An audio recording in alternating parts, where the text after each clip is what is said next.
내 딸 공주처럼 살게 해준다고. 그래서 보냈어요. 20년 전 재벌집에 입양 보낸 딸이 벌레만도 못한 취급을 받으며 하녀로 살고 있었습니다. 재벌집 공주로 행복하게 사는 줄 알았는데 다 거짓이었어. 딸의 불행한 모습에 분노한 엄마는 이제 다시 딸을 찾으려 합니다. 감히 내 딸을 하녀 취급해?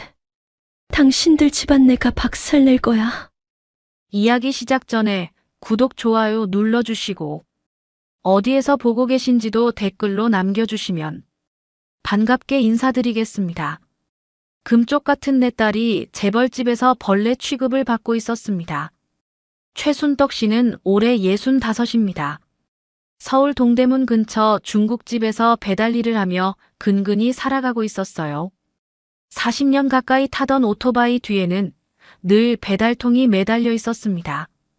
손등에는 기름에 댄 자국이 가득했고 허리는 언제부터인가 쭉 펴지지 않았어요. 그날도 평범한 하루였습니다. 아니, 평범할 줄 알았던 하루였어요.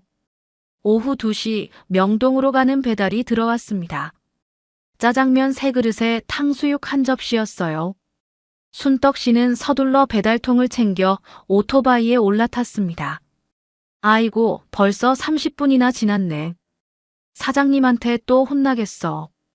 신호등이 바뀌기를 기다리며 순떡 씨는 손목시계를 힐끗 봤습니다. 배달이 늦으면 손님한테도 미안하고 사장한테는 또 잔소리를 들어야 했어요. 명동 쪽 길이 막히는 건 늘 있는 일이었지만 오늘따라 유난히 차가 밀렸습니다. 에이, 골목으로 돌아가자.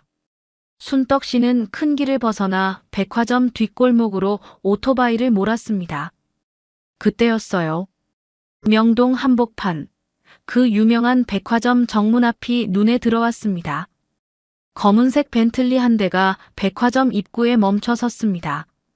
제복을 입은 운전기사가 황급히 내려 뒷문을 열었어요. 그 안에서 한복을 곱게 차려입은 중년 여성이 천천히 내렸습니다. 옥빛 당이에 진주 목걸이를 한 그녀의 모습은 마치 사극 속 양반 마님 같았어요. 순떡 씨는 무심코 그쪽을 봤습니다. 저런 부자들도 있구나 하고 지나칠 뻔했어요. 그런데 그 여자 뒤에서 또 한 명이 내렸습니다. 26쯤 돼 보이는 젊은 여성이었어요. 샤넬 트위드 재킷에 구찌 구두를 신고 있었습니다. 머리는 웨이브로 곱게 말아 올렸고 화장도 백화점 화장품 코너 직원처럼 완벽했어요. 어머, 이 사장님 오셨어요. 백화점 VIP 담당 직원 여러 명이 우르르 나와 인사를 했습니다. 한복을 입은 여자 강 회장 부인이라고 불리는 그녀가 우아하게 미소 지었어요. 오늘 좋은 것들 많이 준비하셨죠? 물론입니다, 이 사장님. 이쪽으로 모시겠습니다.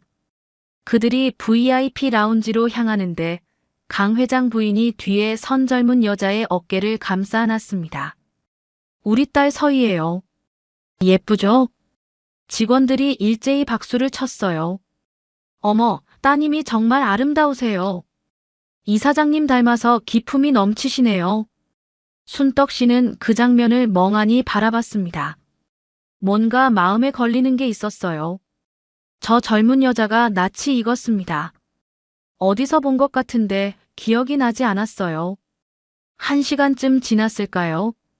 순떡 씨는 배달을 마치고 돌아가는 길이었습니다. 그런데 같은 백화점 앞을 또 지나게 됐어요. 이번엔 정문이 아니라 직원 전용 출구 쪽이었습니다. 그때 순떡 씨의 눈이 커졌습니다. 아까 그 여자였어요. 샤넬 재킷을 입었던 그 여성이 직원 통로로 나오고 있었습니다. 그런데 모습이 완전히 달랐어요. 재킷은 벗겨져 있었고 속에 입은 건 낡아 빠진 반팔 티셔츠였습니다. 양손에는 명품 쇼핑백이 7개나 들려 있었어요. 에르메스, 샤넬, 루이비통. 하나만 들어도 무거울 가방들을 2팔 가득 안고 비틀거리고 있었습니다. 발밑을 보니 더 기가 막혔어요. 아까 신었던 구찌 구두는 벗어져 있었고 해진 운동화를 신고 있었습니다. 머리도 풀어 헤쳐져 있었어요. 순떡 씨는 오토바이 시동을 끄고 그 여자를 자세히 봤습니다. 얼굴이 점점 또렷해졌어요. 아니. 손이 부들부들 떨렸습니다. 가슴이 쿵쾅거렸어요. 그 여자의 손등이 보였습니다. 거기에는 동그란 점이 하나 있었어요. 바로 그 자리, 새끼손가락 아래 손등에 말이에요. 순떡 씨는 그 점을 잘 알고 있었습니다. 민지야. 순떡 씨는 오토바이에서 내렸습니다. 배달통을 챙기는 것도 잊고 그 여자에게 달려갔어요. 민지야. 민지. 그 여자가 화들짝 놀라며 뒤를 돌아봤습니다. 쇼핑백 하나가 바닥에 떨어졌어요. 그리고 두 사람의 눈이 마주쳤습니다. 순떡 씨는 그 순간 모든 게 멈춘 것 같았어요. 20년 만에 보는 얼굴이었습니다. 5살 때 헤어진 딸 최민지였어요. 하지만 그 얼굴은 너무나 달랐습니다. 뺨은 쑥 들어가 광대뼈가 툭 튀어나와 있었어요. 눈 밑에는 시퍼런 다크서클이 깔려 있었고 입술은 바짝 말라 갈라져 있었습니다. 팔은 나뭇가지처럼 가늘었어요. 무엇보다 충격적인 건 손등이었습니다. 오른손 손등에는 붉게 아문 화상 자국이 있었어요. 왼쪽 손목에는 시퍼런 멍이 여러 개 찍혀 있었습니다. 민지야. 엄마야. 우리 민지 맞지? 순떡 씨의 목소리는 떨렸습니다. 눈물이 핑 돌았어요. 그런데 민지라고 불린 그 여자는 한 발 뒤로 물러섰습니다. 얼굴이 새하얗게 질렸어요. 저를 아시나요? 목소리가 너무나 차갑고 딱딱했습니다. 순떡 씨가 아는 그 따뜻하고 밝던 민지의 목소리가 아니었어요. 민지야, 엄마야. 최순덕이야. 엄마 몰라봐. 순떡 씨는 민지의 팔을 잡으려 했습니다. 하지만 민지는 휙 몸을 돌렸어요. 죄송하지만 잘못 보신 것 같습니다. 전 그런 이름이 아니에요. 민지는 떨어진 쇼핑백을 주우며 말했습니다. 손이 부들부들 떨리고 있었어요. 그 떨림을 순떡 씨는 놓치지 않았습니다. 민지야, 손등에 점 있잖아. 그거 엄마가 다 알아. 내가 3살 때부터 있던 점이야. 제발, 가주세요. 민지의 목소리가 거의 울음에 가까웠습니다. 그 순간 벤틀리가 다가왔어요. 운전기사가 민지에게 차문을 열어줬습니다. 민지는 재빨리 차에 올라탔어요. 순떡 씨가 차 문을 잡으려 했지만 이미 차는 출발했습니다. 민지야, 민지. 순떡 씨는 그 자리에 주저앉았습니다. 지나가던 사람들이 쳐다봤지만 신경 쓰지 않았어요. 가슴이 찢어질 것 같았습니다. 그날 밤 순떡 씨는 단칸방에 돌아와 텔레비전을 켰습니다. 뉴스가 나오고 있었어요. 강 회장 재단 이사장 부인이 오늘 자선 행사에 참석했습니다. 화면에 강 회장 부인이 나왔습니다. 그리고 그 옆에 민지가 서 있었어요. 아까와는 달리 화려한 원피스를 입고 환하게 웃고 있었습니다. 리포터가 물었습니다. 이사장님, 옆에 계신 분은 누구신가요? 강 회장 부인이 민지의 어깨를 감싸 안으며 대답했어요. 제 딸 서희예요. 20년 전에 입양했답니다. 지금은 제 보물이에요. 순떡 씨는 리모컨을 떨어뜨렸습니다. 20년 전, 입양. 그 단어들이 머릿속을 맴돌았어요. 순떡 씨는 벽장 깊숙한 곳에서 낡은 사진첩을 꺼냈습니다. 거기에는 5살 민지의 사진이 있었어요. 환하게 웃는 얼굴, 통통한 볼. 민지야, 우리 민지. 순떡 씨는 사진을 꼭 껴안고 밤새 울었습니다. 그날 밤 순떡 씨는 잠을 이루지 못했습니다. 새벽 4시가 넘어서도 눈이 말똥말똥했어요. 천장을 멍하니 바라보다가 결국 벌떡 일어나 앉았습니다. 손이 저절로 사진첩을 향했어요. 노란 빛이 바랜 사진들이 한 장 한 장 넘어갔습니다. 5살 민지가 아이스크림을 먹으며 웃고 있는 사진, 유치원 가방을 메고 손을 흔드는 사진, 아빠 무릎에 앉아 있는 사진. 여보, 당신이 봤으면 얼마나 가슴 아팠을까요? 순떡 씨는 남편 사진을 쓰다듬었습니다. 20년 전 그날이 떠올랐어요. 빗줄기가 거세게 쏟아지던 가을날이었습니다. 남편은 대리운전을 하다가 교통사고를 당했어요. 병원에 도착했을 때는 이미 늦었습니다. 장례식장 빈소에서 순떡 씨는 정신없이 울었어요. 5살 민지가 곁에서 엄마 치맛자락을 잡고 물었습니다. 엄마, 아빠는 언제 와요? 민지야. 아빠는 말을 잇지 못했습니다. 어린 딸에게 아빠가 하늘나라로 갔다는 말을 어떻게 해야 할지 몰랐어요. 장례를 치르고 나니 더 큰 문제가 기다리고 있었습니다. 빚이었어요. 사고 피해자한테 줄 합의금이 8천만 원, 병원비가 2천만 원이었습니다. 보험도 없었어요. 전화벨이 쉴 새 없이 울렸습니다. 최순떡 씨 맞으시죠? 언제 돈 갚으실 건가요? 다음 주까지 안 갚으시면 법적 조치 들어갑니다. 추운 겨울날 순떡 씨는 민지 손을 꼭 잡고 유치원에서 집으로 돌아왔습니다. 민지의 손이 꽁꽁 얼어 있었어요. 장갑을 살 돈도 없었습니다. 엄마, 배고파요. 조금만 기다려. 엄마가 라면 끓여줄게. 냉장고를 열었습니다. 라면도 없었어요. 김치 한 포기만 덩그러니 있었습니다. 민지야, 엄마가 잠깐 편의점 다녀올게. 여기서 착하게 기다려. 순떡 씨는 지갑을 뒤졌습니다. 1,000원짜리 2장이 전부였어요. 편의점에 가서 제일 싼 빵을 집으려는데 손이 떨렸습니다. 이걸로는 민지 배를 채울 수 없어. 순떡 씨는 그만 주머니에 빵 하나를 더 넣었습니다. 계산대로 가면서 가슴이 쿵쾅거렸어요. 손님, 주머니 좀 보여주시겠어요? 점원이 날카로운 눈으로 쳐다봤습니다. 순떡 씨는 그 자리에서 무릎을 꿇었어요. 죄송합니다. 죄송합니다. 애가 배가 고파서. 제발 한 번만 봐주세요. 그날 밤 순떡 씨는 결심했습니다. 이렇게는 못 키우겠다고요. 며칠 후 순떡 씨는 민지 손을 잡고 낡은 건물 2층으로 올라갔습니다. 아동복지센터라고 쓰인 간판이 있었어요. 상담사가 말했습니다. 지금 좋은 곳이 있어요. 재벌 집안인데 아들만 셋이라 딸을 원하신대요. 정말 우리 민지를 잘 키워주실까요? 걱정 마세요. 공주처럼 키운다고 하셨어요. 명문 학교도 보내주시고 좋은 옷도 입히고 맛있는 것도 많이 먹이신대요. 순떡 씨는 서류에 도장을 찍었습니다. 그게 뭔지도 제대로 모르고 찍었어요. 글을 많이 배우지 못한 순떡 씨는 상담사가 여기 찍으세요 하는 대로만 했습니다. 마지막 날이 왔습니다. 민지야, 너 이제 좋은 집에 가는 거야. 엄마도 같이 가요? 엄마는 못 가. 싫어요. 엄마랑 같이 있을 거예요. 민지가 순떡 씨 목을 꼭 껴안고 울었습니다.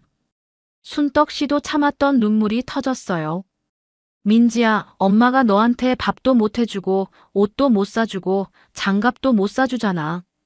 거기 가면 따뜻한 방에서 자고 매일 맛있는 거 먹고 예쁜 옷 입고 살 수 있어. 그럼 엄마는 언제 와요? 엄마가 나중에 꼭 보러 갈게. 약속해. 그렇게 민지는 떠났습니다. 순떡 씨는 그 후로 20년을 살았어요.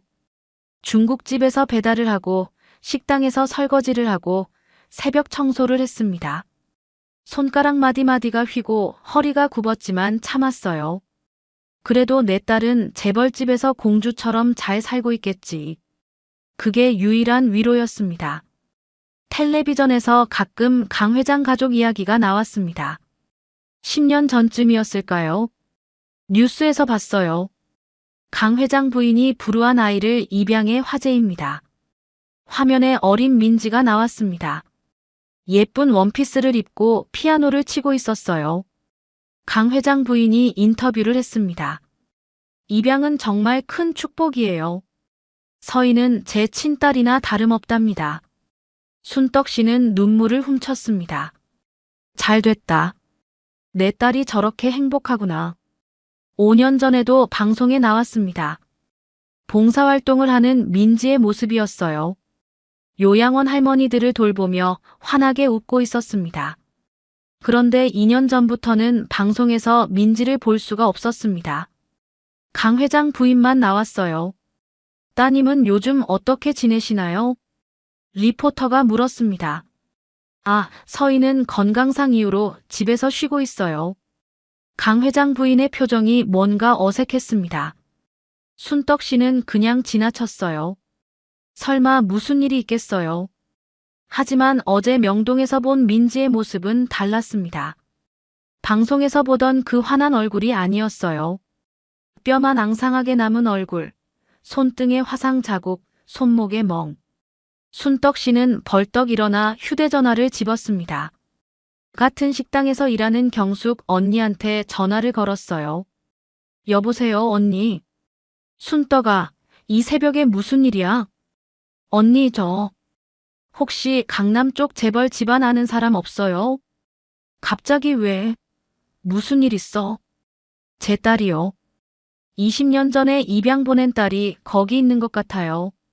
전화기 너머로 경숙 언니가 놀라는 소리가 들렸습니다. 뭐? 입양 보낸 그 딸? 그런데 갑자기 왜? 순떡 씨는 어제 있었던 일을 털어놨습니다. 명동 백화점에서 본 것, 민지의 달라진 모습, 그리고 텔레비전 뉴스까지요. 경숙 언니가 한숨을 쉬었습니다. 순떡아, 내가 알아볼게. 우리 조카 친구가 강남 쪽에 사는데 그 집 얘기 들어본 적 있다고 했거든. 정말요, 언니? 그래. 근데 순떡아, 마음의 준비를 해. 그 집 소문이 그리 좋지만은 않더라. 무슨 소문이요? 그게 며느리를 학대한다는 얘기가 있어. 그리고 경숙 언니가 말을 흐렸습니다. 그리고요? 입양한 딸도 제대로 대접을 못 받는다는 소문이 있어. 순떡 씨는 전화기를 쥔 손이 부들부들 떨렸습니다. 언니, 제발 빨리 알아봐 주세요. 우리 민지가 혹시 말을 잇지 못했습니다. 가슴이 찢어질 것만 같았어요. 창밖으로 동이 트기 시작했습니다. 하지만 순떡 씨의 마음속은 깜깜한 밤이었어요. 이틀 뒤 경숙 언니한테서 전화가 왔습니다. 순떡아, 주소 알아냈어. 정말요, 언니? 그래. 근데 순떡아, 조심해. 그 집이 보통 집이 아니야. 경비도 삼엄하고 CCTV도 엄청 많대. 순떡 씨는 종이에 주소를 적었습니다. 강남구 어디. 손이 떨려서 글씨가 삐뚤빼뚤했어요. 다음 날 새벽 4시 순떡 씨는 첫 차를 탔습니다. 지하철을 2번이나 갈아타고 강남역에 내렸어요. 거기서 또 버스를 탔습니다. 해가 뜨기 전 순떡 씨는 그 집 앞에 도착했습니다. 세상에. 입이 떡 벌어졌어요. 3미터는 좋게 넘어 보이는 높은 담벼락이 길게 늘어서 있었습니다. 담벼락 위로는 CCTV가 곳곳에 달려 있었어요. 대문은 육중한 철문이었습니다. 담 안쪽으로는 정원수가 보였고 그 너머로 3층짜리 양옥집이 우뚝 솟아 있었어요. 창문만 해도 한 층에 10개가 넘었습니다. 여기서 우리 민지가 살고 있구나. 순떡 씨는 담벼락에 기대섰습니다. 추운 새벽 공기가 뼛속까지 파고들었지만 그 자리를 뜰 수가 없었어요. 6시가 조금 넘었을 때였습니다. 이서희, 일어났어? 담 너머에서 젊은 남자 목소리가 들렸습니다. 고함이었어요. 물도 안 떠났어. 빨리 안 일어나. 죄송합니다. 가느다란 여자 목소리가 들렸습니다. 순떡 씨는 귀를 쫑긋 세웠어요. 저 목소리. 민지의 목소리 같았습니다. 오늘 내 양복 다려놨어야지. 안 그래? 지금 바로 하겠습니다. 즉, 맨날 하는 일이 그것밖에 안 되냐? 욕설이 섞인 말들이 이어졌습니다. 순떡 씨는 주먹을 꽉 쥐었어요. 7시쯤 되자 대문이 열렸습니다. 검은색 벤츠 세대가 줄지어 나왔어요. 차창 너머로 정장을 입은 남자들이 보였습니다. 삼형제인가 봤어요. 순떡 씨는 길 건너편 전봇대 뒤에 숨었습니다. 차들이 지나가는 걸 지켜봤어요. 7시 반쯤 작은 쪽문이 열렸습니다. 회색 트레이닝복을 입은 여자가 음식물 쓰레기 봉투를 들고 나왔어요. 순떡 씨는 숨이 멎었습니다. 민지였어요. 머리는 산발이었고 화장기 하나 없는 얼굴이었습니다. 눈밑이 까맣게 그을려 있었어요. 비틀거리며 쓰레기통 쪽으로 걸어갔습니다. 민지야. 순떡 씨는 참지 못하고 달려갔습니다. 민지가 깜짝 놀라며 쓰레기 봉투를 떨어뜨렸어요. 엄마야, 민지야. 엄마가 왔어. 제발. 저리 가세요. 민지의 목소리가 떨렸습니다. 얼굴이 새하얗게 질려 있었어요. 왜 그래, 민지야? 엄마야. 엄마 몰라봐. 저 그런 사람 몰라요. 가주세요. 민지는 쓰레기를 황급히 주워 담고는 쪽문 안으로 뛰어들어갔습니다. 문이 쾅 닫혔어요. 민지야. 민지. 순떡 씨는 문을 두드렸습니다. 하지만 안에서는 아무 대답이 없었어요. 순떡 씨는 정문 쪽으로 갔습니다. 인터폰 버튼을 눌렀어요. 누구십니까? 중년 여성의 차갑고 날카로운 목소리였습니다. 저기요. 서희. 아니, 민지 엄마인데요. 긴 침묵이 흘렀습니다. 잠시만 기다리십시오. 5분쯤 지났을까요? 철문이 스르륵 열렸습니다. 한복을 입은 여자가 나왔어요. 강 회장 부인이었습니다. 실례지만 누구시라고요? 강 회장 부인은 순떡 씨를 위에서 아래까지 훑어봤습니다. 코를 찡그리는 게 마치 더러운 걸 보는 것 같았어요. 저는 20년 전에 민지를 입양 보낸 최순덕이라고 합니다. 아, 그분이시군요. 강 회장 부인이 차갑게 웃었습니다. 그런데 여기 민지라는 아이는 없는데요. 서희요, 서희. 제 딸 서희 있잖아요. 서희는 제 딸입니다. 법적으로도 완전히 입양이 끝났고요. 강 회장 부인의 목소리에는 가시가 돋쳐 있었습니다. 그래도 제가 낳은 딸인데 한 번만 만나게 해주세요. 얼굴만 보고 갈게요. 안 됩니다. 계약서에 생모 접촉 금지 조항이 있어요. 혹시 돈이 필요하신 겁니까? 아니에요. 전 그런 게 아니라. 그럼 더 이상 이러시면 법적 조치를 취하겠습니다. 경찰에 신고할 수도 있어요. 철문이 쾅 닫혔습니다. 순떡 씨는 그 자리에 주저앉았습니다. 무릎이 후들거렸어요. 그때 위를 올려다봤습니다. 2층 창문에 누군가 서 있었어요.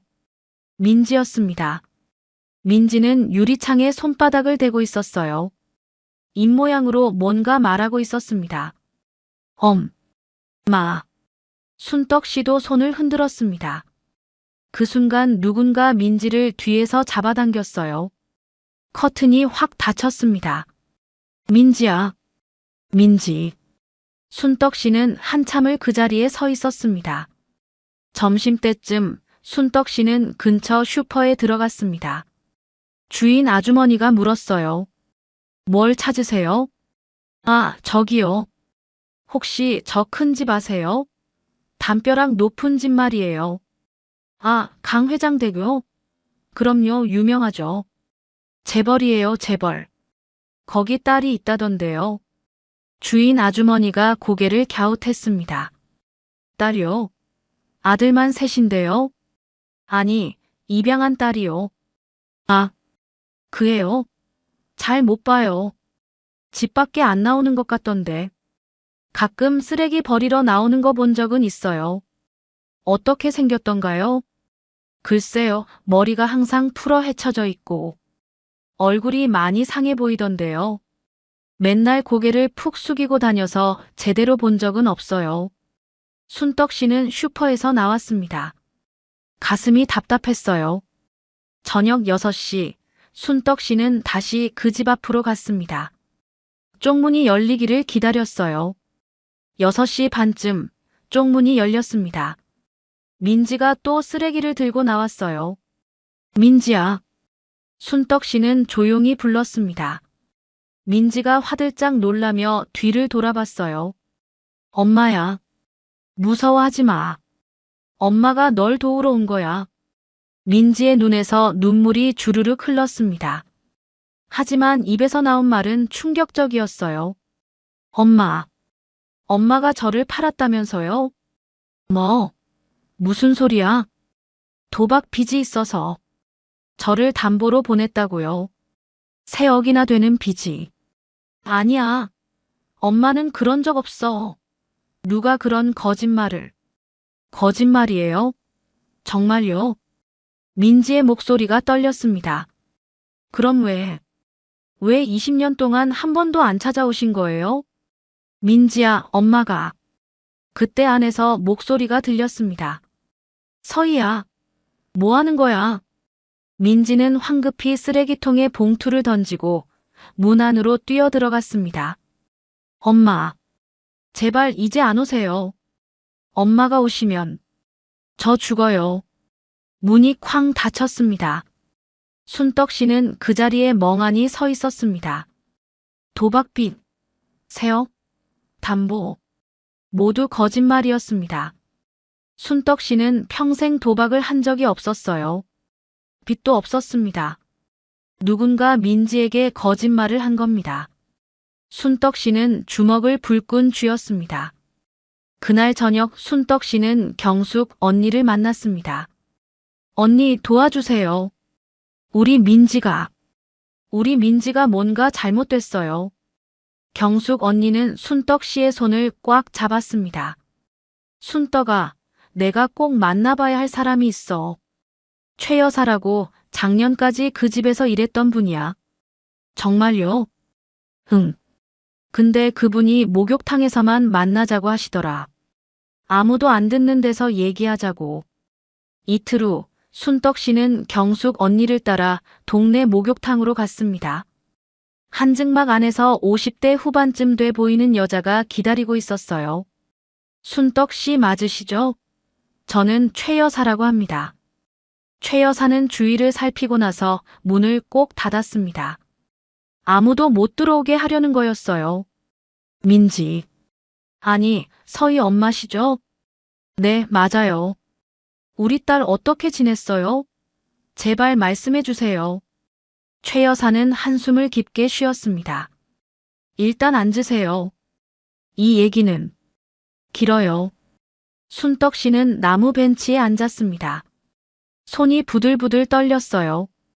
저는 그 집에서 3년을 일했어요. 서희가 17살 때부터 20살 때까지요. 우리 딸, 어떻게 지냈나요? 최 여사의 눈이 붉어졌습니다. 순떡 씨, 마음 단단히 먹으세요. 처음 입양됐을 땐 예뻐했다고 하더라고요. 5살 때요. 텔레비전에도 나오고 신문에도 났대요. 강 회장 부인이 불우한 아이를 입양했다고요. 그럼 언제부터? 초등학교 들어가면서부터래요. 이용 가치가 떨어지니까 그때부터 일을 시키기 시작했대요. 순떡 씨는 주먹을 꽉 쥐었습니다. 최 여사가 말을 이었습니다. 새벽 5시에 일어나야 해요.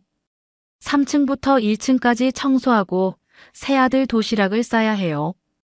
8시 반까지 학교 가야 하는데 6시부터 2시간 동안 일만 하는 거예요. 학교는 갔나요? 최 여사가 고개를 저었습니다. 야간 상업 고등학교요. 낮에 일 시켜야 하니까요. 대학은요? 포기시켰어요. 강 회장 부인이 그러더라고요. 내가 무슨 대학이냐고.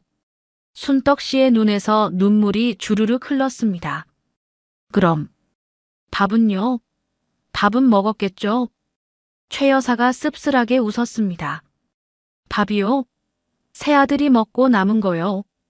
그것도 주방 바닥에 쪼그려 앉아서 먹어요. 뭐라고요? 식탁에 앉을 자격이 없대요. 강 회장 부인 말로는요. 순떡 씨는 가슴을 쳤습니다. 이럴 수가. 이럴 수가. 최 여사는 휴대전화를 꺼냈습니다. 이거 보세요. 제가 몰래 찍은 사진이에요. 화면에는 방 사진이 나왔습니다. 분홍색 천개 침대, 인형들, 화장대, 책상. 꿈에 그리던 공주방이었어요. 이게 서희 방이에요. 예쁘죠? 우리 딸이 여기서. 아니요. 최 여사가 사진을 넘겼습니다. 다음 사진은 충격적이었어요. 3층 다락방 창고였습니다. 천장이 낮아서 허리도 못 펼 것 같았어요. 작은 창문 하나, 낡은 이불 하나, 옷까지 몇 벌이 전부였습니다. 이게 서희가 진짜 자는 방이에요. 순떡 씨는 휴대전화를 떨어뜨릴 뻔했습니다. 아까 그 예쁜 방은요? 방송 촬영할 때만 꾸며요. 기자가 오는 날이면 새벽부터 침대 옮기고 인형 배치하고 사진 찍으면 다시 다 치워요. 미친 사람들. 최 여사가 고개를 끄덕였습니다. 그러고는 텔레비전에서 인터뷰해요. 우리 딸 아껴서 이렇게 예쁜 방 만들었다고요. 순떡 씨는 울음을 참을 수가 없었습니다. 가족 사진도 그래요. 1년에 딱 한 번, 명절 때만 같이 찍어요. 30초 동안만이요. 평소엔 밥도 따로 먹고 거실 출입도 금지예요. 그럼 방송 인터뷰는요? 대본을 외우게 해요. 한 글자라도 틀리면 저녁 굶어요. 저희 딸 서희는 정말 착하고 감사할 줄 알아요. 이렇게 말하라고 시켜요. 최 여사는 가방에서 비닐봉지를 꺼냈습니다. 안에는 찢어진 종이 조각들이 들어있었어요. 이거 쓰레기통에서 주웠어요. 제가 테이프로 붙여놨어요. 순떡 씨는 떨리는 손으로 종이를 받았습니다. 거기에는 이렇게 쓰여 있었어요. 계약서. 갑은 을의 딸 최민지를 양육비 명목으로 인수한다. 을의 사채 빚 3억 원을 갑이 대신 변제하였으며 최민지는 성인이 될 때까지 노동으로 이를 상환한다. 생모 최순덕이 접촉 시 계약 파기 및 형사고소 가능. 순떡 씨는 종이를 움켜쥐었습니다. 저는 빚이 없어요. 도박도 안 해요. 이게 다 거짓말이에요. 알아요. 조작이에요. 최 여사가 조용히 말했습니다. 입양 브로커랑 강 회장 부인이 짜고 만든 가짜 서류예요. 그럼 우리 민지는 진짜인 줄 알아요. 강 회장 부인이 사채업자까지 연기시켜서 서희 앞에서 쇼를 했거든요. 순떡 씨의 머릿속이 하얘졌습니다. 서희가 15살 때였대요.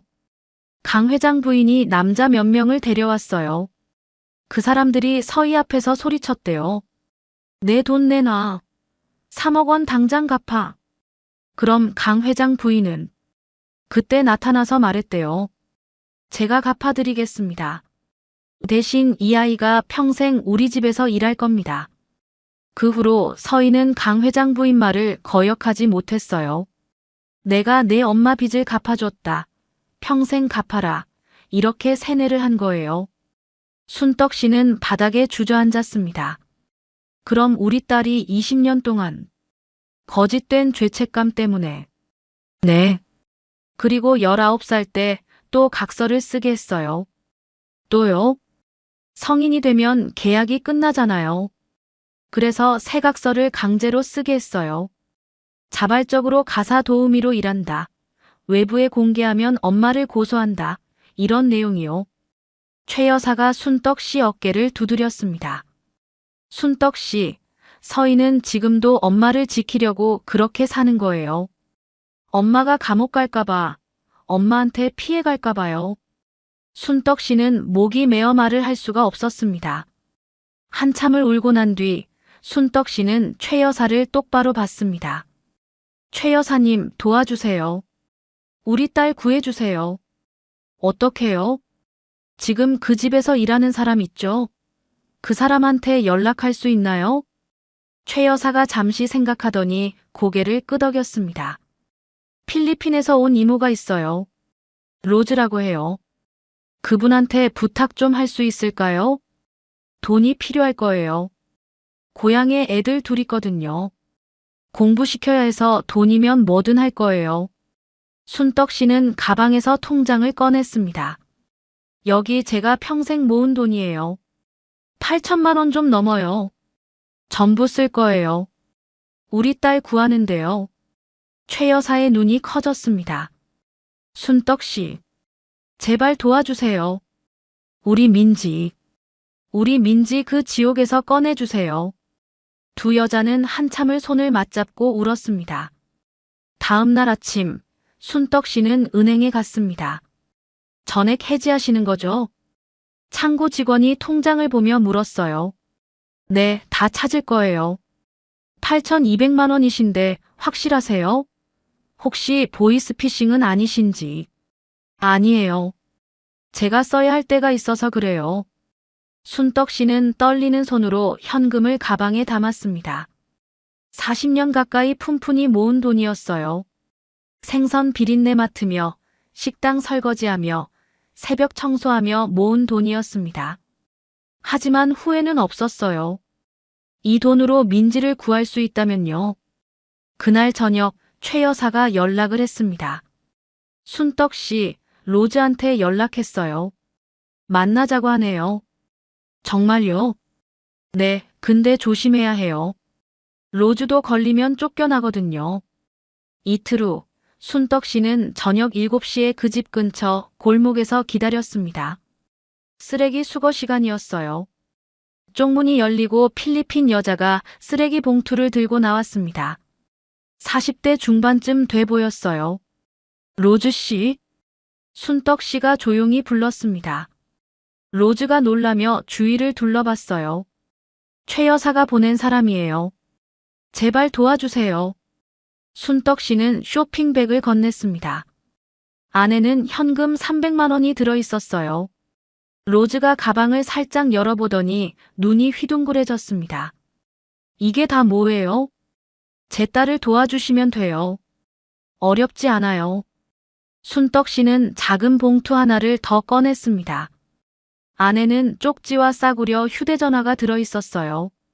이 쪽지를 서희한테 전해주세요. 그리고 이 전화기도요. 몰래 전해줄 수 있죠?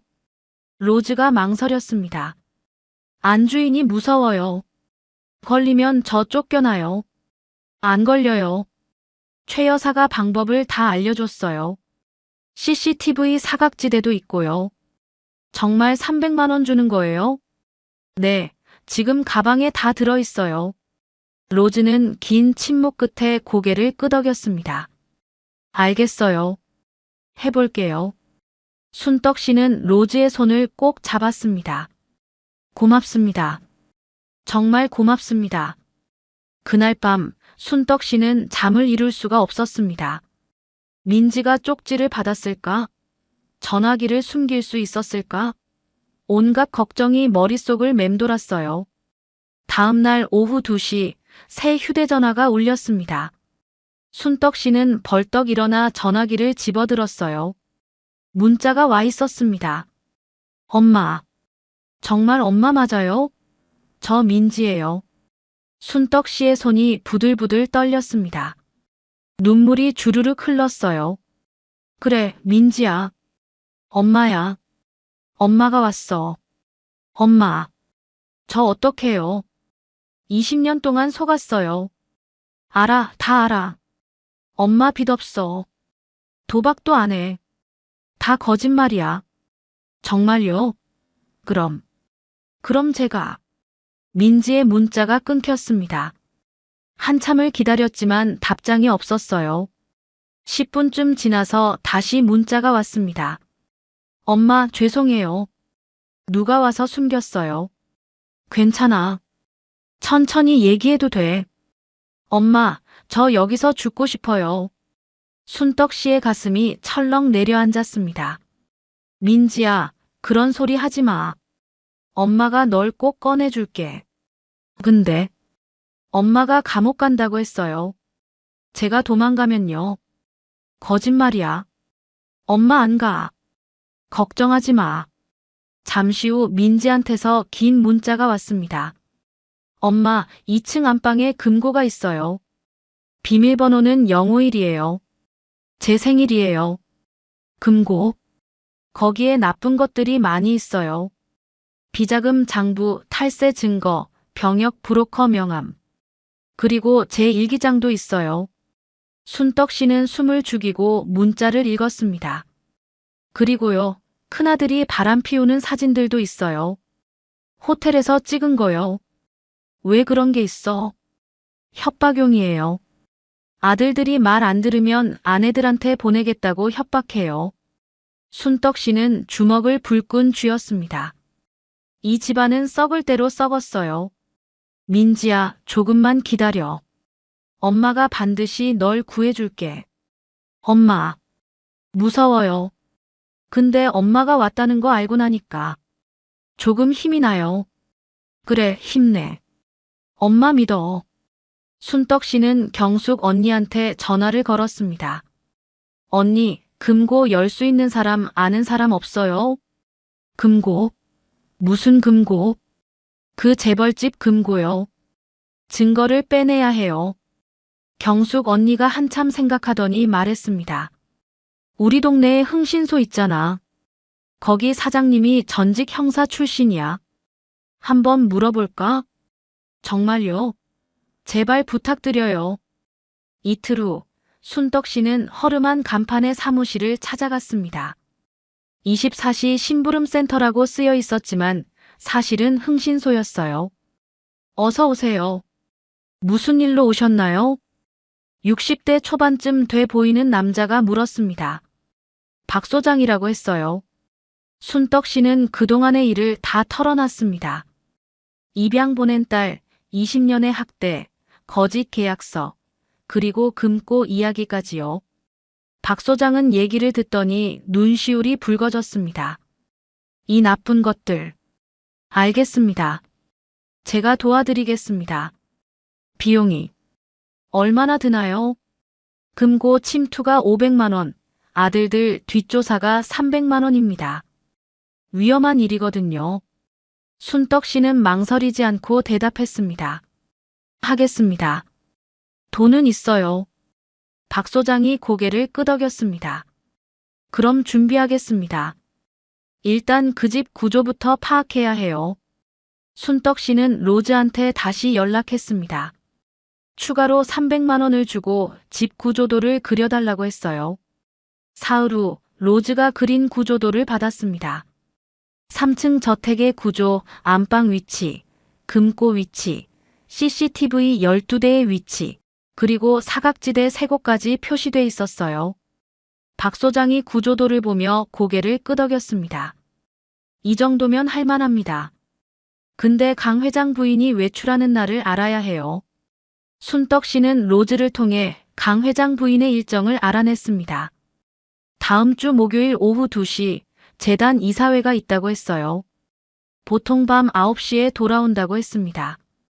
7시간이면 충분합니다. 박 소장이 말했습니다. 그리고 혹시 모르니까 아들들 뒷조사도 지금부터 시작하겠습니다. 일주일 동안 박 소장은 새 아들을 미행했습니다. 그리고 놀라운 걸 발견했어요. 사모님, 둘째 아들이 클럽에서 나쁜 짓을 하는 걸 영상으로 찍었습니다. 뭐라고요? 날짜와 시간이 다 찍혀 있어요. 확실한 증거예요. 순떡 씨는 입술을 깨물었습니다. 좋아. 하나씩 무너뜨려 주겠어. 민지한테 다시 문자를 보냈습니다. 민지야, 조금만 더 기다려. 엄마가 곧 갈게. 엄마, 저 믿고 있어요. 근데 요즘 강 회장 부인이 이상해요. 뭔가 눈치챈 것 같아요. 순떡 씨의 가슴이 철렁했습니다. 괜찮아. 조심해. 전화기 잘 숨겨놔. 네, 엄마. 사랑해요. 그 문자를 보는 순간 순떡 씨는 눈물이 터졌습니다. 20년 만에 듣는 사랑해요였습니다. 목요일이 다가왔습니다. 순떡 씨는 전날 밤 한숨도 자지 못했어요. 손이 떨리고 가슴이 두근거렸습니다. 내일이면 모든 게 결정되는 날이었어요. 아침 8시, 순떡 씨는 박 소장을 만났습니다. 준비 다 됐어요? 네, 배달원 옷도 준비했고 카메라도 챙겼어요. 걱정 마세요. 박 소장은 작은 카메라를 보여줬습니다. 손가락만 한 크기였어요. 이걸로 다 찍을 수 있어요. 금고 안에 뭐가 있든 다 찍어 올게요. 오후 1시, 로즈한테서 문자가 왔습니다. 지금 차 준비하고 있어요. 곧 출발할 것 같아요. 순떡 씨는 박 소장에게 알렸습니다. 곧 나간대요. 알겠습니다. 제 위치에서 대기하고 있겠습니다. 2시 정각, 로즈한테서 다시 문자가 왔습니다. 지금 나갔어요. 사진도 함께 왔어요. 벤틀리가 대문을 빠져나가는 모습이었습니다. 박 소장이 움직이기 시작했습니다. 순떡 씨는 근처 카페에 앉아서 기다렸어요. 커피를 시켰지만 한 모금도 넘어가지 않았습니다. 시계만 쳐다봤어요. 2시 15분, 박 소장한테서 전화가 왔습니다. 들어갔습니다. 조심하세요. 네, 사모님도 대기 장소에서 기다리세요. 박 소장은 택배 상자를 들고 쪽문 초인종을 눌렀습니다. 로즈가 문을 열어줬어요. 택배요. 어서 오세요. 로즈는 박 소장을 안으로 안내했습니다. 주방을 지나 계단을 올라갔어요. 1층, 2층. 2층 복도 끝에 안방이 있었습니다. 문을 열자 화려한 침실이 나타났어요. 킹사이즈 침대, 비단 커튼, 크리스털 샹들리에. 금고는 저기예요. 로즈가 옷장을 가리켰습니다. 옷장 문을 열자 안쪽 벽에 금고가 있었어요. 박 소장은 금고 앞에 무릎을 꿇었습니다. 손이 땀으로 축축했어요. 0, 5, 1, 2. 다이얼을 천천히 돌렸습니다. 0, 5, 1, 2. 찰칵. 안 열렸습니다. 박 소장은 다시 해봤습니다. 0, 5, 1, 2. 여전히 안 열렸어요. 이상한데. 번호가 틀린 건가? 로즈가 불안한 표정으로 물었습니다. 안 돼요? 어떡해요? 잠깐만요. 박 소장은 반대로 해봤습니다. 2105. 찰칵. 금고 문이 열렸습니다. 휴. 거꾸로였네요.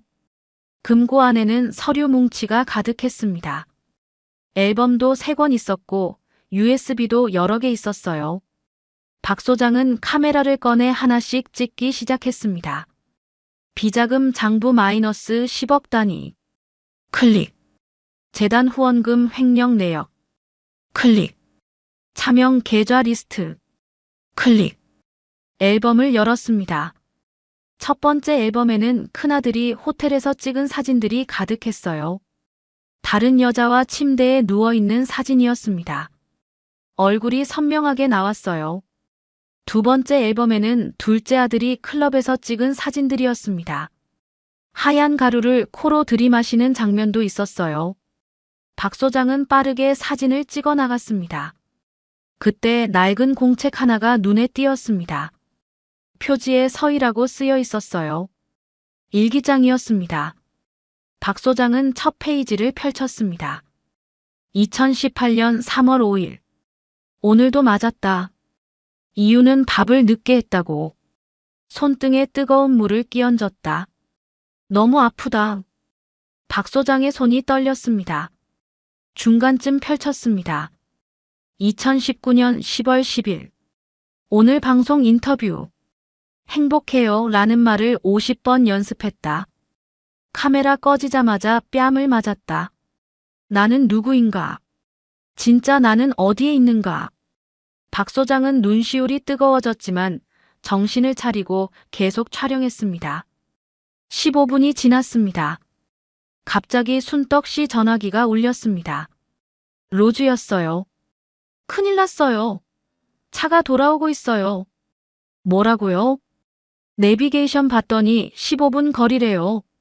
순떡 씨는 박 소장한테 급히 전화를 걸었습니다. 박 소장님, 지금 차가 오고 있대요. 15분 남았대요. 뭐? 지금요? 박 소장은 서둘러 사진을 찍기 시작했습니다. 클릭 클릭 클릭. 손이 바빠졌어요. 로즈 씨, 다 찍으면 제가 신호 보낼게요. 그럼 원래대로 정리해 주세요. 네, 빨리요. 순떡 씨는 가만히 있을 수가 없었습니다. 카페를 뛰쳐나와 오토바이를 탔어요. 내가 막아야 해. 시간을 벌어야 해. 순떡 씨는 대저택으로 가는 길목으로 달렸습니다. 교차로에 도착했어요. 저 멀리 검은 벤틀리가 보였습니다. 200m, 100m, 50m. 순떡 씨는 심호흡을 했습니다. 미안합니다. 그리고 오토바이를 교차로 한가운데로 몰고 가서 일부러 넘어졌습니다. 꽝! 오토바이가 쓰러지며 요란한 소리를 냈어요. 벤틀리가 급브레이크를 밟았습니다.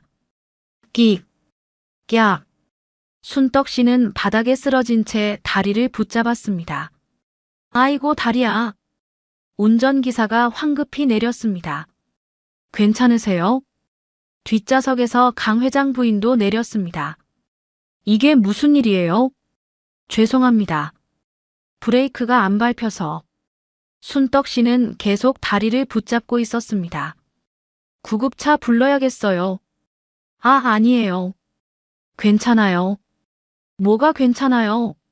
보험 처리해야죠. 운전기사가 전화를 걸려고 했습니다. 시간이 흘러갔어요.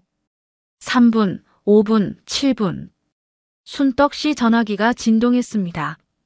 주머니 속에서요. 박 소장한테서 온 문자였습니다. 빠져나왔습니다. 순떡 씨는 안도의 한숨을 쉬었습니다. 그냥 괜찮은 것 같네요. 벌떡 일어났습니다. 강 회장 부인이 의아한 표정을 지었습니다. 방금 다리 아프다고 하지 않았어요? 그게 별로 안 아프네요. 죄송합니다. 순떡 씨는 오토바이를 일으켜 세우고 급히 자리를 떴습니다. 강 회장 부인은 차 안으로 돌아가며 중얼거렸습니다. 이상한 여자네. 어디서 본 것 같기도 하고. 차가 대저택에 도착했습니다. 강 회장 부인은 곧장 2층 안방으로 올라갔어요. 금고를 확인했습니다. 문은 잘 잠겨 있었어요. 안을 살짝 열어봤습니다. 서류들도 제자리에 있는 것 같았어요. 휴, 괜한 걱정이었나. 하지만 뭔가 찜찜했습니다. 서류 위치가 미묘하게 달라진 것 같았어요. 저녁 식사 자리에서 강 회장 부인이 새 아들한테 물었습니다. 너희 중에 누가 안방 금고 건드렸니? 새 아들이 모두 고개를 저었습니다. 아니에요, 어머니. 나도 아니에요. 저도요. 강 회장 부인은 로즈를 불렀습니다. 로즈, 오늘 안방 청소했어? 아니요. 안방은 안 들어갔어요. 그럼 누가 들어갔지? 강 회장 부인의 표정이 어두워졌습니다. 그날 밤 순떡 씨는 경숙 언니네 집에서 박 소장을 만났습니다. 박 소장이 휴대전화를 보여줬어요. 87장 찍었습니다. 전부 선명해요. 순떡 씨는 사진들을 하나씩 넘겨봤습니다. 비자금 횡령, 탈세, 불륜, 그리고 민지의 일기장. 잡았다. 드디어 잡았어. 순떡 씨의 눈에서 눈물이 흘렀습니다. 기쁨의 눈물이었어요. 이제 뭘 하실 건가요? 박 소장이 물었습니다. 순떡 씨는 주먹을 꽉 쥐었습니다. 이 사람들한테 벌을 받게 할 거예요. 그리고 우리 민지를 구할 거예요. 창밖으로 밤하늘의 별이 보였습니다. 순떡 씨는 별을 보며 속으로 다짐했습니다. 민지야, 조금만 더 기다려. 엄마가 이제 곧 갈게. 다음 날 새벽 순떡 씨 전화기가 울렸습니다. 로즈였어요. 목소리가 떨리고 있었습니다. 큰일 났어요. 무슨 일이에요? 안 주인이 집 전체를 뒤지고 있어요. 가방 검사하고 방 검사하고. 순떡 씨의 가슴이 철렁 내려앉았습니다. 서희는요? 우리 민지는 괜찮아요? 다락방에 갇혔어요. 문 잠가놨대요. 제발, 우리 민지한테는 아무 일 없게 해주세요. 로즈가 한숨을 쉬었습니다. 그리고요. 더 나쁜 소식이 있어요. 뭔데요? 내일 아침 방송 인터뷰 있대요. KBS에서 온대요. 방송이요? 지금? 네. 모범 양육 가족 특집이래요. 그런데 로즈의 목소리가 더 작아졌습니다. 제가 우연히 전화 통화 들었어요. 안 주인이 누군가한테 말하는 거요. 뭐라고 하던데요? 인터뷰 끝나면 서희를 정신병원에 보낸대요. 우울증이라고 하면서요. 순떡 씨는 전화기를 떨어뜨릴 뻔했습니다. 정신병원? 우리 민지를? 네. 경기도 산속에 있는 요양원이래요. 안주인 동생이 원장이라고 하더라고요. 순떡 씨는 주먹으로 벽을 쳤습니다. 안 돼. 절대 안 돼. 시계를 봤습니다. 새벽 5시였어요. 방송이 내일 아침 7시라면 시간이 얼마 없었습니다. 순떡 씨는 경숙 언니한테 전화를 걸었습니다. 여보세요? 순떡아, 이 새벽에. 언니, 오늘 밤 민지 구출해야 해요. 지금 아니면 안 돼요. 뭐? 오늘 밤? 네. 내일이면 늦어요. 저 사람들이 민지를 정신병원에 가둬버릴 거예요. 경숙 언니는 잠시 침묵하더니 말했습니다. 알았어. 지금 바로 사람들 모을게. 오전 9시 동네 중국집 2층에 사람들이 모였습니다. 경숙 언니, 최 여사, 박 소장, 목욕탕 장 사장까지 모두 6명이었어요. 어떻게 할 건가요? 박 소장이 물었습니다. 순떡 씨는 지도를 펼쳤습니다. 정면으로는 못 들어가요. CCTV도 많고 경비도 있어요. 그럼 장 사장이 나섰습니다. 우리 조카가 소방관이에요. 가스 누출 신고 들어가면 강제로 대피시킬 수 있어요. 그거예요. 순떡 씨의 눈이 빛났습니다. 소방차가 오면 모두 밖으로 나와야 하죠. 맞아요. 그 틈을 노리는 거예요.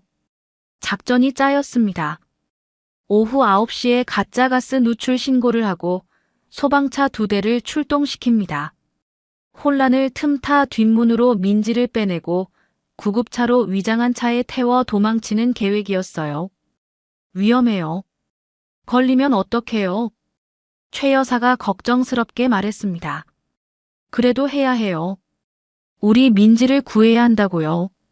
순떡 씨의 눈빛이 단단했습니다. 저녁 8시 반 순떡 씨는 민지한테 마지막 문자를 보냈습니다. 민지야, 오늘 밤 9시에 쪽문 쪽으로 나와. 소방차 오면 밖으로 나오는 거야. 엄마가 거기 있을게. 잠시 후 답장이 왔습니다. 엄마, 무서워요. 괜찮아. 엄마 믿어. 꼭 데리고 갈게. 네, 엄마. 사랑해요. 9시 정각. 장 사장 조카가 119에 전화를 걸었습니다. 강남구 어디 번지에서 가스 냄새가 나요. 빨리 와주세요. 출동 지령이 떨어졌습니다. 소방차 2대가 사이렌을 울리며 출발했어요. 윙, 윙. 요란한 사이렌 소리가 밤거리를 가득 채웠습니다. 소방차가 대저택 앞에 도착했습니다. 붉은 경광등이 번쩍거렸어요. 대피하세요. 가스 누출 신고 들어왔습니다. 소방관들이 소리쳤습니다.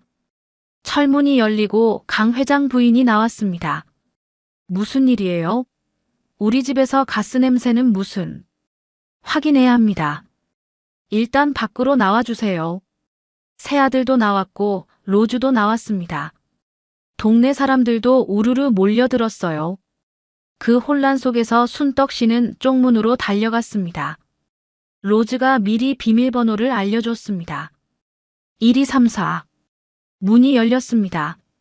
순떡 씨는 계단을 뛰어올라 3층 다락방으로 갔어요. 민지야. 문이 잠겨 있었습니다. 순떡 씨는 문을 두드렸어요. 민지야. 엄마야. 안에서 작은 소리가 들렸습니다. 엄마. 그래, 엄마야. 문 열어. 못 열어요. 밖에서 잠갔어요. 순떡 씨는 있는 힘껏 문을 밀었습니다. 하지만 꼼짝도 하지 않았어요. 그때 계단 아래서 발소리가 들렸습니다. 순떡 씨는 급히 숨었습니다. 막내 아들 민우가 올라왔습니다. 손에 열쇠를 들고 있었어요. 민우는 다락방 문을 열었습니다. 누나. 민지가 구석에서 몸을 웅크리고 있었습니다. 그때 순떡 씨가 나타났습니다. 민우 씨. 민우가 놀라며 뒤를 돌아봤어요. 누구세요? 저는 민지 엄마예요. 민우의 눈이 커졌습니다. 잠시 망설이더니 길을 터줬습니다. 빨리 가세요. 제가 본 척하겠습니다. 고맙습니다. 순떡 씨는 다락방으로 뛰어들어갔습니다. 민지야. 20년 만에 딸을 꼭 안았습니다. 민지는 뼈만 남아 있었어요. 안아보니 너무 가벼웠습니다. 엄마. 엄마. 그래, 엄마가 왔어. 이제 괜찮아. 못 걸어요, 엄마. 힘이 없어요. 순떡 씨는 민지를 업었습니다. 65의 노인이 25달을 업었어요. 무겁지 않았습니다.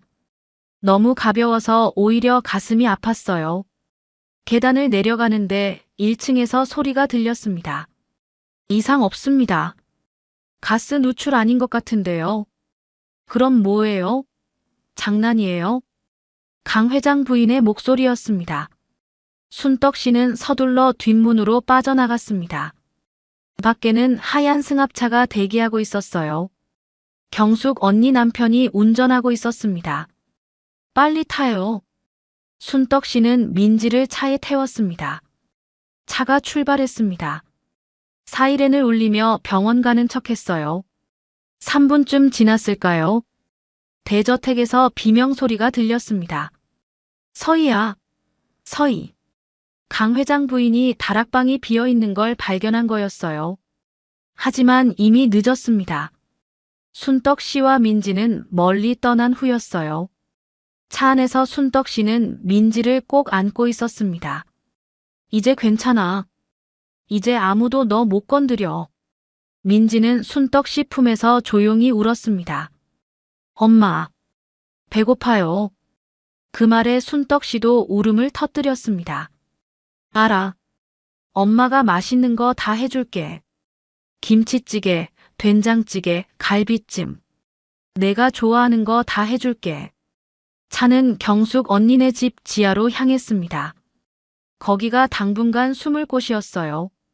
민지를 이불로 덮어주고 따뜻한 물을 떠다 줬습니다. 천천히 마셔. 민지는 물을 꿀꺽꿀꺽 마셨어요. 너무 빨리 마셔서 사례가 들렸습니다. 천천히, 천천히. 순떡 씨는 민지 등을 두드려 줬습니다. 그날 밤 순떡 씨는 민지 곁에서 한시도 떠나지 않았습니다. 20년 만에 되찾은 딸이었습니다. 민지는 사흘 동안 푹 쉬었습니다. 순떡 씨가 끓여준 미역국을 먹고 따뜻한 이불을 덮고 처음으로 편히 잠을 잤어요. 깨어날 때마다 순떡 씨가 곁에 있었습니다. 엄마, 꿈이 아니죠? 아니야. 진짜야. 엄마가 여기 있어. 셋째 날 저녁 순떡 씨는 텔레비전을 켰습니다. 뉴스가 나오고 있었어요.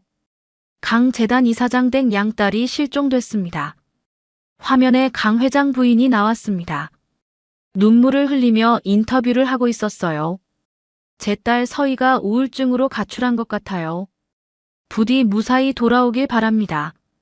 순떡 씨는 리모컨을 꺼버렸습니다. 저 거짓말쟁이. 민지가 순떡 씨 손을 잡았습니다. 엄마, 저 사람들한테 벌 받게 하고 싶어요. 그럴 거야. 반드시 그럴 거야. 다음 날 순떡 씨는 박 소장을 만났습니다.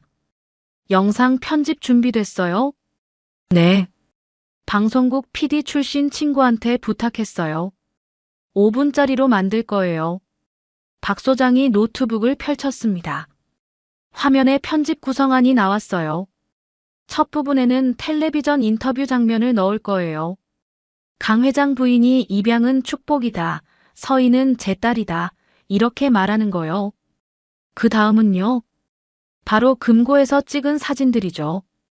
다락방 창고, 손목에 멍, 화상 자국. 대조시키는 거예요. 순떡 씨는 고개를 끄덕였습니다. 그리고 일기장 내용도 넣어야 해요. 민지가 쓴 거요. 알겠습니다. 성우를 섭외해서 낭독하게 하겠습니다. 박 소장이 걱정스럽게 물었습니다. 그런데 이걸 어디서 보여줄 건가요? 강 회장 부인 행사 있잖아요. 재단 30주년 기념식이요. 거기서요? 네. 그 사람 인생 최고의 날을 최악으로 만들어줄 거예요. 박 소장이 피식 웃었습니다. 통쾌하네요. 제가 음향실을 장악하겠습니다. 일주일 후 뜻밖의 방문객이 있었습니다. 막내 아들 민우였어요. 누나, 괜찮아요? 민지는 민우를 보고 놀랐습니다. 민우야, 미안해요, 누나. 제가 힘이 없어서, 누나를 못 지켜줘서. 민우의 눈에 눈물이 고였습니다. 괜찮아. 내가 문 열어줘서 나올 수 있었어. 순떡 씨가 민우에게 물었습니다. 민우 씨, 부탁이 하나 있어요. 뭔데요? 증언 좀 해주시겠어요? 그 집에서 무슨 일이 있었는지요? 민우는 잠시 망설였습니다. 어머니랑 형들이 감옥에 갈 수도 있어요. 알아요. 그래도 해주시겠어요? 민우는 고개를 끄덕였습니다. 네, 해야죠. 잘못한 건 맞으니까요. 박 소장이 카메라를 설치했습니다. 자, 시작하겠습니다. 민우가 카메라 앞에 앉았습니다. 저는 강민우입니다. 강 재단 이사장의 막내 아들이에요. 심호흡을 하고 말을 이었습니다. 우리 가족은 거짓말쟁이입니다. 서희 누나를 양딸이라고 했지만 사실은 하녀처럼 부렸어요. 민우의 목소리가 떨렸습니다. 누나는 새벽 5시에 일어나 청소하고 밥하고 빨래했어요. 우리는 식탁에 앉아 밥 먹는데 누나는 주방 바닥에서 남은 거 먹었어요. 방송 인터뷰할 때만 누나를 예쁘게 꾸몄어요. 평소엔 다락방 창고에 가뒀고요. 20분 동안 민우는 모든 걸 고백했습니다. 박 소장이 기자들을 섭외하기 시작했습니다. 제 친구가 조선일보 사회부 기자예요. 만나보시겠어요? 사흘 후 동네 카페에서 기자를 만났습니다. 순떡 씨는 금고 사진들 몇 장을 보여줬어요. 기자의 눈이 커졌습니다. 이거 대박인데요? 행사장에 오실 수 있으세요? 당연하죠. 특종이에요, 특종. 일주일 만에 7개 언론사가 모였습니다. 모두 행사장에 올 거예요. 박 소장이 보고했습니다. 그리고 호텔 케이터링 업체 사장이 제 친구예요. 우리를 서빙 직원으로 위장시켜 줄 수 있대요. 정말요? 네. 유니폼도 10벌 준비했어요. 역할이 나눠졌습니다. 순떡 씨는 VIP 서빙, 경숙 언니는 주방 대기, 최 여사는 손님 안내, 장 사장은 무대 뒤 대기, 박 소장은 음향실 장악. 리허설 한번 해봐야겠어요. 다음 날 동네 교회를 빌려 리허설을 했습니다. 제가 신호하면 영상 틀어주세요. 알겠습니다. 타이밍을 3번 반복해서 연습했어요. 완벽해요. 그날 저녁 민지가 순떡 씨한테 말했습니다. 엄마, 저도 갈래요. 안 돼. 너 그 사람들 보면 무섭잖아. 무서워요. 근데 해야 해요. 제가 직접 말해야 사람들이 믿어요. 순떡 씨는 민지를 꼭 안았습니다. 우리 딸, 많이 강해졌구나. 엄마 덕분이에요. 민지는 거울 앞에서 연습했습니다. 저는 이서희입니다. 아니, 최민지입니다. 목소리가 떨렸습니다. 다시 해봤어요. 저는 20년간 거짓말의 도구였습니다. 눈물이 났습니다. 하지만 닦아내고 다시 시작했어요. 저는 가족이 아니었습니다. 하녀였습니다. 순떡 씨가 뒤에서 민지를 안아줬습니다. 잘하고 있어. 엄마가 옆에 있을게. 고마워요, 엄마. 행사 전날 밤 모두 모여 마지막 점검을 했습니다. 내일이에요. 내일이면 끝나요. 순떡 씨가 말했습니다. 모두 조심하세요. 우리가 이긴다는 걸 잊지 마세요. 술잔을 부딪혔습니다. 쨍. 민지도 사이다로 건배했어요. 엄마, 저 멋있게 할게요. 그래, 우리 딸. 엄마 믿어. 그날 밤 강 회장 부인은 호텔 연회장을 점검하고 있었습니다. 내일 완벽해야 해. 알겠지? 네, 이사장님. 강 회장 부인은 만족스러운 미소를 지었어요. 내일이 자기 인생 최고의 날이라고 생각했습니다. 하지만 몰랐어요. 그날이 지옥의 시작이 될 거라는 걸요. 순떡 씨는 단칸방 창문 너머로 별을 봤습니다. 여보, 내일 지켜봐줘요. 우리 딸 구하는 거요. 별이 반짝였습니다. 남편이 대답하는 것 같았어요. 다음 날 아침, 순떡 씨는 검은 정장을 입었습니다. 거울을 보며 다짐했습니다. 최순떡, 오늘 내가 심판자다. 민지도 원피스를 입었습니다. 엄마 떨려요. 나도. 근데 우리가 이긴다. 두 사람은 손을 꼭 잡고 집을 나섰습니다. 심판의 날이 밝았습니다. 오후 12시 롯데호텔 서울 5층 그랜드 볼룸. 순떡 씨 일행은 뒷문으로 들어갔습니다. 케이터링입니다. 경비원이 신분증을 확인했어요. 가짜로 만든 신분증이었지만 통과했습니다. 들어가세요. 연회장은 엄청났어요. 천장이 10m는 넘어 보였고 크리스털 샹들리에가 20개나 달려 있었습니다. 테이블은 50개, 좌석은 500명 규모였어요. 무대 뒤에는 대형 LED 스크린이 있었습니다. 가로 10m, 세로 5m쯤 됐어요. 저기서 영상이 나오는 거예요. 박 소장이 속삭였습니다. 제가 음향실로 갈게요. 박 소장은 2층 음향실로 올라갔습니다. 음향 감독이 자리를 비운 틈을 타서 노트북에 USB를 꽂았어요. 오후 1시부터 기자들이 들어오기 시작했습니다. 조선일보, 중앙일보, JTBC. 카메라를 세팅했어요. 순떡 씨와 눈이 마주쳤습니다. 기자가 고개를 끄덕였어요. 1시 30분, VIP 하객들이 입장했습니다. 국회의원 5명, 재벌 2세들, 유명 배우들. 모두 화려한 옷을 입고 있었어요. 역시 강 이사장님 인맥은 대단해. 30년이나 재단을 운영하셨으니까요. 순떡 씨는 서빙 직원 복장으로 샴페인을 나르며 주위를 살폈습니다.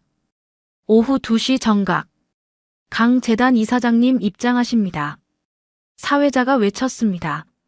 문이 열리고 강 회장 부인이 들어왔습니다. 옥빛 한복에 진주 목걸이를 했어요. 머리는 쪽을 진 스타일이었습니다. 하객들이 일제히 일어나 박수를 쳤어요.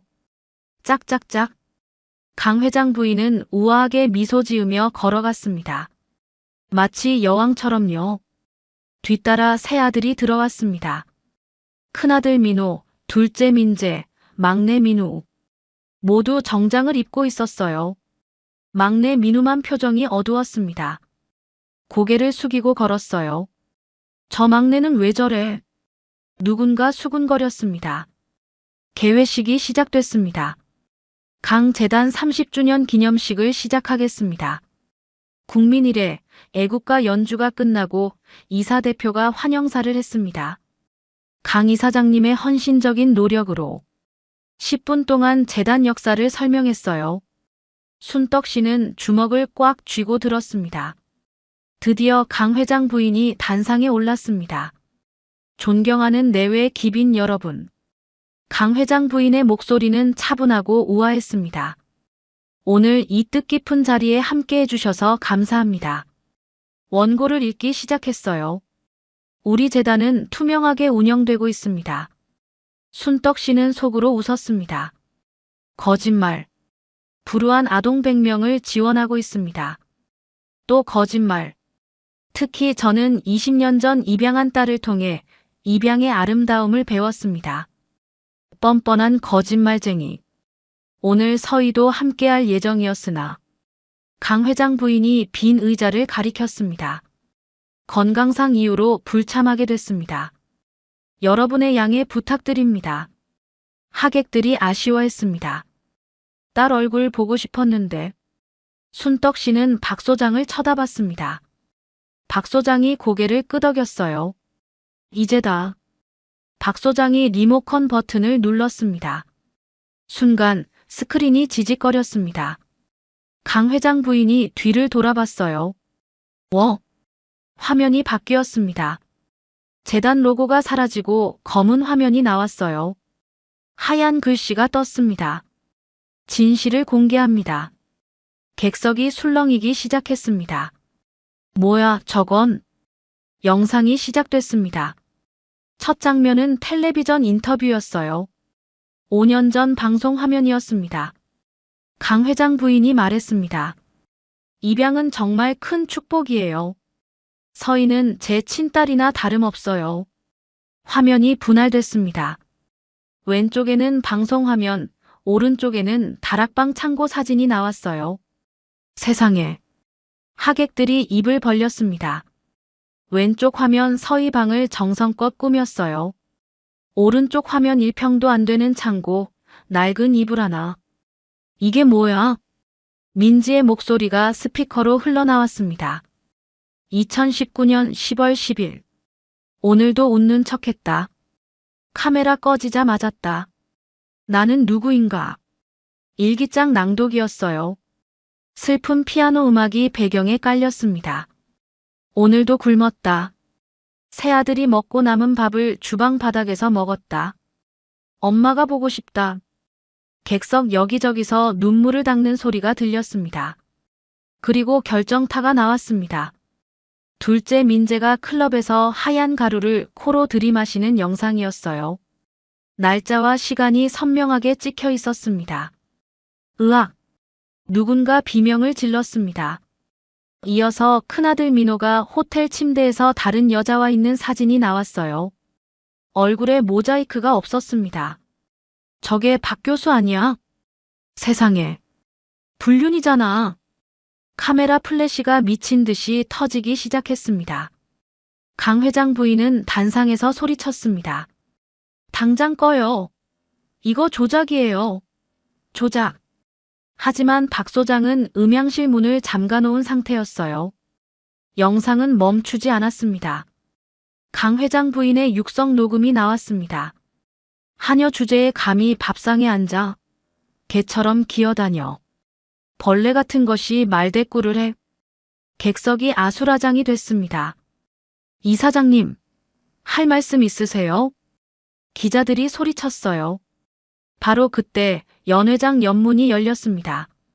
순떡 씨가 걸어 나왔습니다. 조작? 누가 조작이라고 했어요? 순떡 씨는 마이크를 들고 단상으로 걸어갔습니다. 강 회장 부인이 순떡 씨를 보고 얼굴이 새하얗게 질렸어요. 너 그때 그 여자. 맞아요. 최순덕입니다.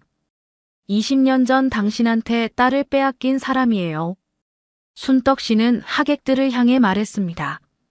여러분, 이 여자는 자선사업가가 아닙니다. 마이크가 울렸어요. 제 딸을 속여서 20년 동안 하녀로 부렸습니다. 거짓말이에요. 강 회장 부인이 소리쳤습니다. 그럼 이건 뭡니까?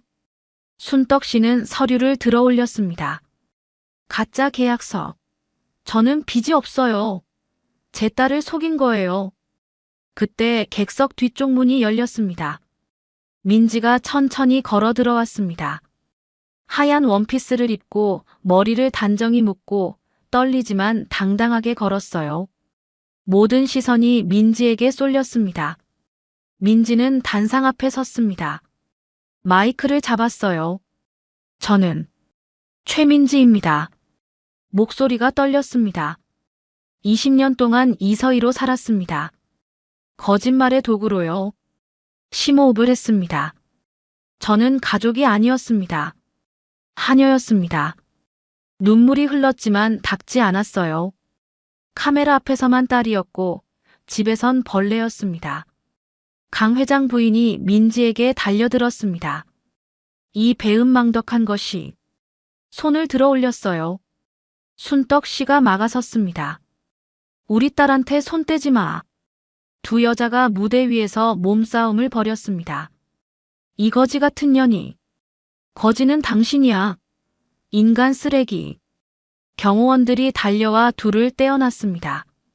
그때 사이렌 소리가 들렸습니다. 윙, 윙. 경찰 10여 명이 들어왔습니다. 강모 씨, 체포합니다. 무슨 죄로요? 아동학대, 강제노역, 문서위조, 횡령. 읽어드릴까요? 수갑이 강 회장 부인 손목에 채워졌습니다. 찰칵. 새 아들도 체포됐습니다. 막내 민우만 그 자리에 남았습니다. 눈물을 흘리고 있었어요. 강 회장 부인이 끌려가며 소리쳤습니다. 내가 누군지 알아. 변호사 불러.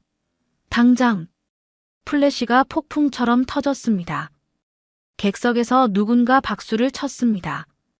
짝짝짝. 1명, 2명, 10명. 결국 모두가 일어나 박수를 쳤어요.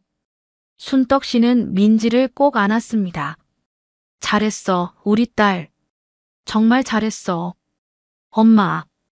두 사람은 무대 위에서 오랫동안 안고 있었습니다. 20년 만에 진짜 포옹이었습니다. 그날 이후 많은 일이 있었습니다. 강 회장 부인은 재판에서 징역 7년을 선고받았어요. 아동학대, 강제노역, 문서위조, 횡령. 죄목이 여러 개였습니다. 큰아들 민호는 횡령 공범으로 집행유예를 받았고 둘째 민재는 혐의로 구속됐어요. 막내 민우만 처벌받지 않았습니다. 증언을 해줬고 직접적으로 학대에 가담하지 않았으니까요. 1년이 흘렀습니다. 계절이 4번 바뀌고 다시 봄이 왔어요. 동대문 근처 작은 골목에 새 간판이 걸렸습니다. 민진의 집밥. 노란색 불빛이 따뜻하게 빛나는 작은 분식집이었어요. 아침 6시 순떡 씨가 셔터를 올렸습니다. 민지야, 일어났니? 네, 엄마. 지금 나갈게요. 안쪽 주방에서 민지가 나왔습니다. 깨끗한 앞치마를 두르고 있었어요. 1년 전과는 완전히 달랐습니다. 볼에 살이 올라 통통해졌고 눈빛은 맑고 밝았어요. 무엇보다 입가에 미소가 있었습니다. 오늘 뭐 끓일까? 김치찌개 어때요? 날씨가 쌀쌀해서요. 좋지. 엄마가 제일 잘하는 거잖아. 두 사람은 주방에서 함께 일했습니다. 순떡 씨가 김치를 썰고 민지가 쌀을 씻었어요. 엄마 간 좀 봐주세요. 어디 보자. 딱 좋다. 우리 딸 솜씨가 엄마 닮았네. 민지가 환하게 웃었습니다. 7시 첫 손님이 들어왔습니다. 사장님, 아침 김치찌개 주세요. 단골 할아버지였어요. 네, 금방 나갑니다. 민지가 상을 차렸습니다. 김이 모락모락 나는 김치찌개, 공깃밥, 김치, 계란말이. 아이고, 맛있겠다. 사장님 음식은 정말 끝내줘. 맛있게 드세요. 가게 벽에는 액자들이 걸려 있었습니다. 신문기사 하나 입양 학대 고발한 모녀, 분식집 오픈. 방송 출연 사진 민지가 한 토크쇼에 나간 사진이었어요. 엄마, 저거 좀 부끄러운데 왜 걸어놨어요? 뭘 자랑이지. 우리 딸이 얼마나 용감했는데. 오전 10시쯤 벨소리가 울렸습니다. 문이 열리고 젊은 남자가 들어왔어요. 민우였습니다. 누나. 민우야, 어서 와. 민지가 반갑게 맞이했습니다. 민우는 평범한 청바지에 니트를 입고 있었어요. 1년 전 재벌 도련님의 모습은 온데간데 없었습니다. 앉아. 뭐 먹을래? 김치찌개 주세요, 누나. 순떡 씨가 주방에서 나왔습니다. 민우 씨, 오랜만이에요. 안녕하세요, 이모. 민우는 어색하게 웃었어요. 어머니랑. 형들은 어때요? 면회 다녀왔어요. 어머니는 많이 후회하시는 것 같아요. 그래도 벌은 받아야죠. 순떡 씨가 단호하게 말했습니다. 알아요. 당연해요. 김치찌개가 나왔습니다. 민우는 숟가락을 들었어요. 누나, 대학은 어때요? 좋아요. 친구들도 많이 생겼고요. 민지는 검정고시를 보고 대학에 합격했습니다. 사회복지학과였어요. 나중에 뭐 하고 싶어요? 입양 피해 아동 돕는 단체 만들고 싶어요. 저 같은 사람이 더 이상 없게요. 민우의 눈이 붉어졌습니다. 누나, 정말 미안해요. 제가 더 용기를 냈으면. 괜찮아. 이제 다 지난 일이야. 그리고 내가 증언해줘서 우리가 이긴 거잖아. 그래도. 민지가 민우 손을 잡았습니다. 민우야, 우리 이제 친구하자. 과거는 잊고. 민우는 고개를 끄덕이며 눈물을 닦았어요. 점심시간이 되자 손님들이 줄을 섰습니다. 사장님, 떡볶이 2인분. 비빔밥 하나요? 라면 곱빼기로. 민지와 순떡 씨는 정신없이 움직였어요. 하지만 즐거웠습니다. 주문을 받고 음식을 만들고 서빙하는 게 모두 행복했어요. 엄마, 주문 밀려요. 알았어, 금방 할게. 두 사람은 웃으며 일했습니다. 오후 2시쯤 손님이 뜸해지자 순떡 씨와 민지는 함께 밥을 먹었어요. 민지야, 행복하니? 네, 엄마. 정말 행복해요. 그래. 다행이다. 순떡 씨는 민지를 보며 흐뭇하게 웃었습니다. 엄마, 저 어제 꿈 꿨어요. 무슨 꿈? 아빠 꿈이요. 아빠가 나타나서 잘했다고 쓰다듬어 주시는 꿈이요. 순떡 씨의 눈시울이 붉어졌습니다. 그래. 아빠도 하늘에서 지켜보고 계실 거야. 우리 딸 이렇게 씩씩하게 사는 거요. 엄마도 수고하셨어요. 저 구하려고 얼마나 고생하셨어요. 그게 뭐 고생이니? 엄마니까 당연한 거지. 두 사람은 손을 꼭 잡았습니다. 저녁 6시 동네 아주머니들이 왔습니다. 경숙 언니, 최 여사, 장 사장. 순떡 씨를 도와줬던 사람들이었어요. 순떡아, 장사 잘 되니? 덕분에요, 언니. 언니들이 홍보 많이 해주셔서요. 당연하지. 우리가 누군데? 다들 웃으며 음식을 주문했습니다. 사장님, 오늘은 제가 계산할게요. 한 손님이 말했습니다. 아니에요, 괜찮습니다. 아니에요. 사장님 이야기 뉴스에서 봤어요. 정말 대단하세요. 응원합니다. 민지가 눈시울을 붉혔습니다. 고맙습니다. 밤 9시 마지막 손님이 나가고 순떡 씨와 민지는 정리를 시작했어요. 오늘도 수고했어, 민지야. 엄마도요. 설거지를 하며 민지가 물었습니다. 엄마, 저 이름 바꿔도 돼요? 응, 바꾸게. 민지가 싫어. 아니요. 민지가 좋아요. 근데 호적에는 아직 서희로 돼 있잖아요. 다시 민지로 바꾸고 싶어요. 순떡 씨가 민지를 꼭 안았습니다. 그래, 그러자. 최민지. 우리 민지. 밤 10시 모든 정리가 끝났습니다. 순떡 씨와 민지는 가게 앞에 나와 간판을 올려다봤어요. 민지네 집밥. 노란 불빛이 따뜻하게 빛나고 있었습니다. 엄마, 1년 전에는 상상도 못했어요. 제가 이렇게 행복할 줄이요. 나도야. 엄마도 꿈만 같아. 앞으로도 계속 이렇게 살 수 있을까요? 물론이지. 우리가 함께 만들어가는 거야. 하늘에는 별이 총총히 빛나고 있었습니다. 순떡 씨는 별을 보며 속으로 남편에게 말했어요. 여보, 우리 이겼어요. 민지도 구했고 행복하게 살고 있어요. 당신도 기뻐하시죠? 별이 유난히 밝게 반짝였습니다. 민지가 순떡 씨 팔짱을 꼈습니다. 엄마, 들어가요. 내일도 일찍 일어나야 해요. 그래, 가자. 두 사람은 손을 잡고 집으로 돌아갔습니다. 화려한 대저택도 명품 옷도 거짓된 공주놀이도 필요 없었어요. 작은 분식집, 따뜻한 밥 한 끼, 진짜 가족. 그게 전부였습니다. 그리고 그게 진짜 행복이었습니다.